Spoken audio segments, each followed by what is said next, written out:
Okay, meron po akong ibabahagi mula sa salita ng Panginoon na napaka-importante po.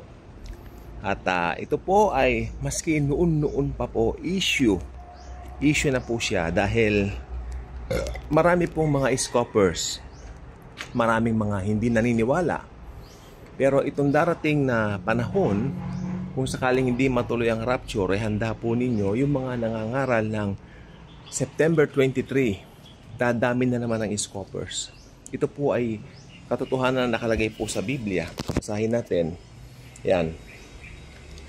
Na maalaman muna ito na sa mga huling araw ay magsisiparito ang mga manunuya na may pagtuya na magsisilakad ayon sa kanilang masasamang pita.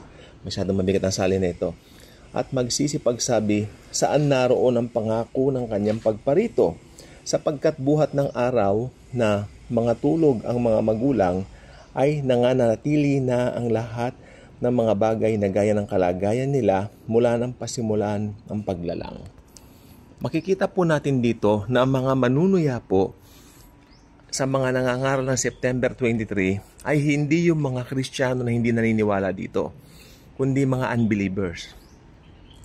Sapagkat nakita ng mga unbelievers, na sa YouTube, nakikita nila may mga nakalagay na tungkol dito sa September 23 rapture na ito. Pag hindi nangyari yan, malamang tutuyain na naman nila ang mga Kristiyano. Pero paano ba tayo, bilang mga mananampalataya, paano natin haharapin ang mga nanunuya? Simple lang po. Basahin natin ang Biblia. Ang sabi lang po ng Bible, lagi pong may manunuya sa atin. Lagi tayong ipe-persecute. Anong reaksyon natin? Di wala. Hayaan lang natin sila. Huwag mo nang patulan. Hindi lahat ng bagay papatulan mo. Hindi lahat ng bagay necessarily na patulan mo. Pero lang pong sasabihin ko, sometimes, the Lord is reminding us para mag-ingat din tayo ng mga paglakad natin. Para makita rin natin kung ano talaga yung pinaka-purpose natin dito sa lupa. Ito ay ang magpahayag ng mabuting balita ni Kristo. Ipahayag sa kanila na ang Panginoong Hesus namatay para bayaran ang kasalanan ng buong mundo, past, present, at future. Ako alam ko, bayad na lahat ng kasalanan ko. Not because of anything na ginawa ko, kundi dahil binayaran ni Hesus Kristo sa krus ng Kalbaryo. Sobrang linaw ng Biblia diyan. Wala siyang itataboy na lumalapit sa kanya. Lahat inaanyayahan niya. Maski itong mga scoffers na ito, inaanyayahan ni Kristo na lumapit sa kanya. Yun.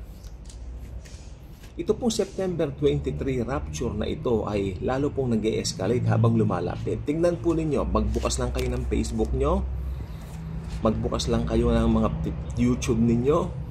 Ito ang laman no? Lalo nag-e-escalate habang papalapit yung araw. At itong channel ko, baka pagkatapos ng September 2024, hindi na tuloy yung rapture. Konti na magiging views ko. Alam na, totoo lang po sinasabi ko kasi interesado lang po yung mga tao dahil may September 23. Di mag-vlog ako tungkol sa September 23. Aba, kung ganyan ang labanan o di ganun. Ang gusto ko lang naman po, gamitin ko lang po yung pagkakataon. Alam niyo, hindi ako kumikita rito. Wala akong kita rito. Gamitin ko yung pagkakataon para makapag-share ng good news. Ayun lang po. Habang marami nakikinig dito, sige. Aminin ko, nahahype ako. Talagang wow. Ganado ako, gusto ko, nagpapasalamat ako sa inyo. Uy, may nakikinig. Uy, may nanonood na. Which dati hindi nga, di ba? Kaya ganon. Ako, totoo lang po ako Uy, may nanonood. Alam ka naman, alangan di ako matuwa. Pinapanood ka, hindi ka natutuwa. Ano ka, baliw? Diba? Siyempre, gumagawa rin ako ng paraan. Pag may mga video ako na hindi pinansin, papalitan ko yung picture. Inaamin ko to dahil hindi ako sinungaling na tao.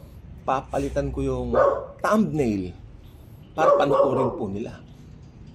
Aba siya, hindi para kumita ako, kundi para sa ikabubuti rin ninyo. Dahil ang mga mensahe nung si Kristo at wala na yun. Again, sa mga scoffers, tayo po ay maging mabait sa kanila. Lagi natin silang batiin. Hi, hello, kumusta ka na? Kumain ka na ba? Halika, ililibre kita sa Jollibee. Ganun lang. Friends tayo sa kanya. Ayaw ko na may kaaway. Lahat tayo happy. At sige, habang wala pa yung September 20 rapture, sige, halika kayo, manood kayo dito. Panoorin yung mga videos para dumami pang subscribers ko. I love that. Thank you. Totoo lang po ako, hindi ako plastic. Ayun.